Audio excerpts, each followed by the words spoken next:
Good morning, America. Good morning, America. Americans. All right, so this whole shooting that happened yesterday in California has really got me thinking about some stuff. Let me take a sip of coffee here. Good stuff. All right, shootings in America. First, let me start off and say thank you to all the men and women out there who put on a uniform in the military, law enforcement, firefighter department, EMS. All you guys, thank you for your service.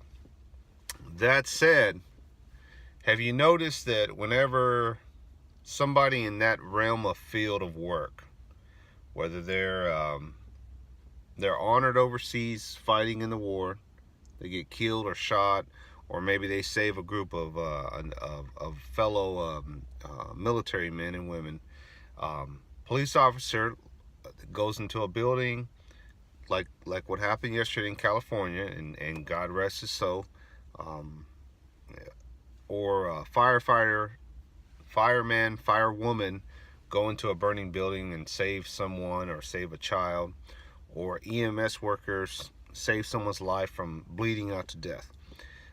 You notice that whenever an individual does that, the news media will say, their heroic efforts saved lives. They were a hero. Um, you know, uh, just over and over, I kept hearing that heroic, hero. Um, and I'm not taking anything away from the officer that lost his life. God rest his soul, rest in peace. My heart and prayers go out to the family.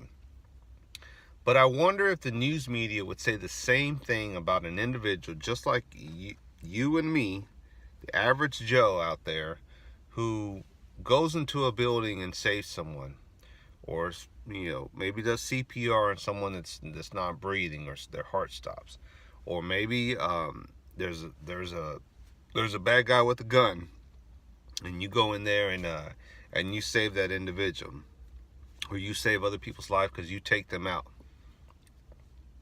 I wonder if the news media will call you or I a heroic person for saving people's lives.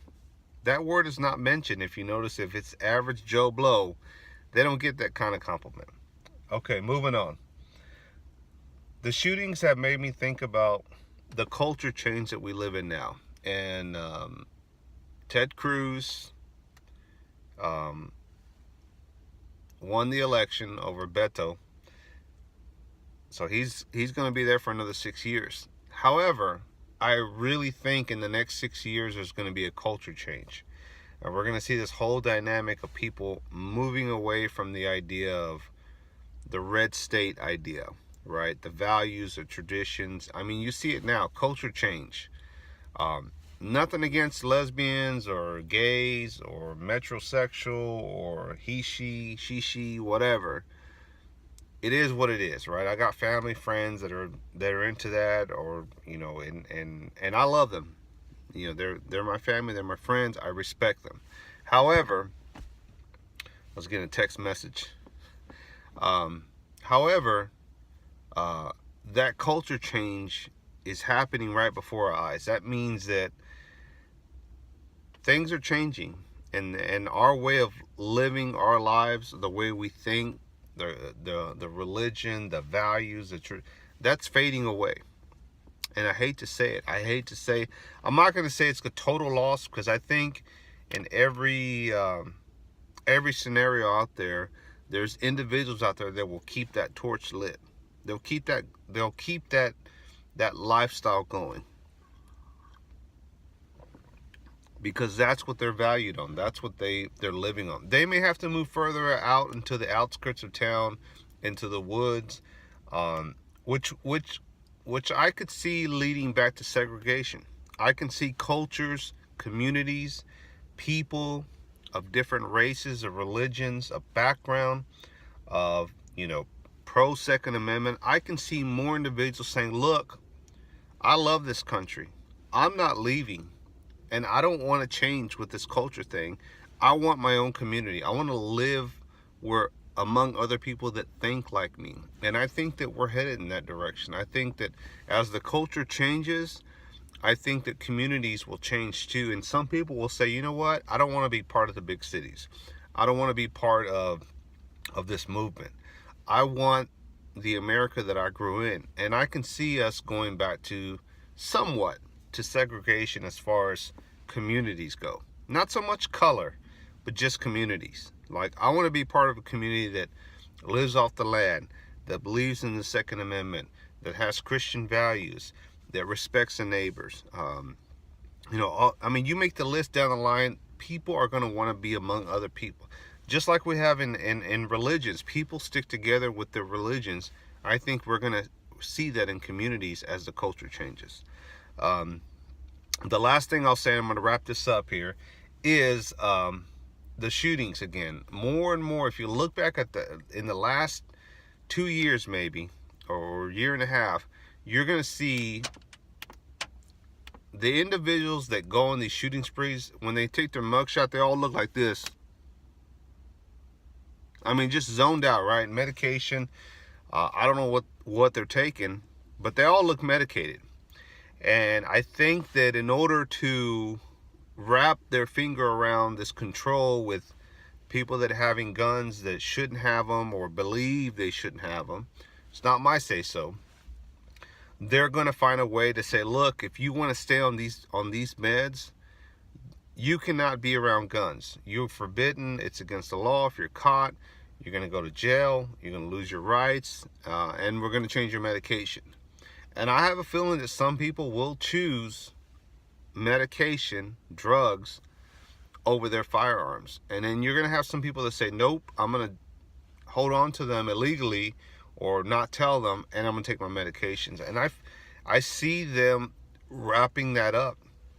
I see them using that mental health reform to say, we need to evaluate people that are on medication, or we need to get a handle on this. And that is going to be their back door to this whole Second Amendment.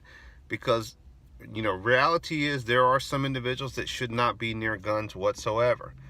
And unfortunately, that's going to include some vets out there. And no disrespect, I hope that you don't get offended. I am grateful for your service.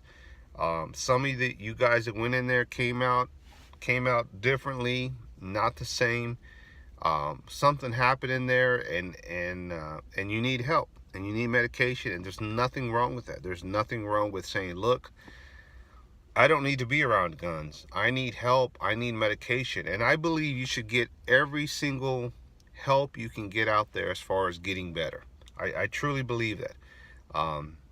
So if you need help, and you're a sub of mine, or you're a friend of mine here, and you want to reach out to me, or you want to leave a long message in there, I'll respond back to you. And I encourage that you get help. I encourage that you take your medications. And if you don't need to be around firearms, then that's something that you should really, really consider. It's sad. It's a thing that I've seen here on YouTube, and more it's giving us Second Amendment, pro Second Amendment individuals, and the sport of guns, people that hunt, that shoot competition. It's giving everybody a bad name.